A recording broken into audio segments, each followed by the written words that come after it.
DUCSU election থেকে আমাদের শিক্ষা নেওয়া উচিত। গতকাল আপনারা দেখেছেন আমাদের ডাকসু ইলেকশন হয়েছে, ইলেকশনে বিএনপি হেরে গেছে, এটা আপনারা বলতে পারেন, কিন্তু আমি কিন্তু বলতে পারি না যে ঢাকা বিশ্ববিদ্যালয়ে জামাতে ইসলামীর এত ভোট কোত্থেকে আসলো। আমার তো হিসেবে মিলে না ভাই। আমি বলতে চাই না জামাতকে আক্ষেপই করেছে, আমি বলতে চাই দেশে একটা গভীর ষড়যন্ত্রের আভাস পাচ্ছি আমি। কারণ আমরা যখন বিভিন্ন দল একসঙ্গে বসি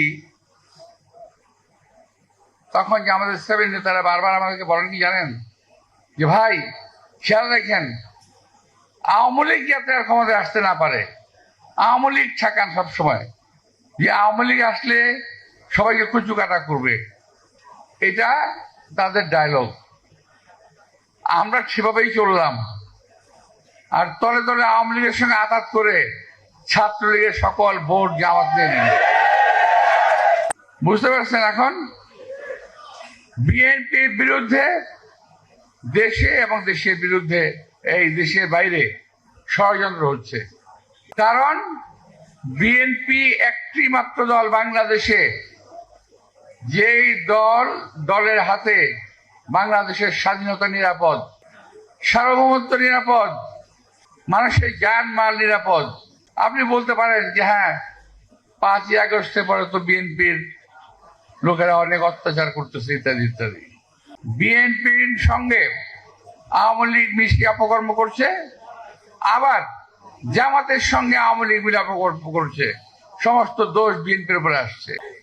আর বিএনপির ছেলেরা তারা কিছুই বোঝে না, তা আমি বলবো না, বোঝে তারা এই লোভ সামাল দিতে পারে নাই হয়তোবা। আমি আজকে বলে যেতে চাই, আমাদের নেতা তারেক রহমান সাহেব পরিষ্কার ভাষায় বলেছেন বিএনপিতে কোনো সন্ত্রাসী, কোনো চাঁদাবাজ, কোনো দখলদারের জায়গা হবে না। এখনো যদি কেউ সামাল না দেন, এখনো যদি নিজেকে কেউ ঠিক না করেন, তাহলে যদি খবর আসে ইনশাল্লাহ আপনাদের বিরুদ্ধে ব্যবস্থা নেওয়া হবে। তার মনে রাখতে হবে বিএনপি স্বাধীনতার ঘোষক শহীদ রাষ্ট্রপতি জিয়া রহমানের দল।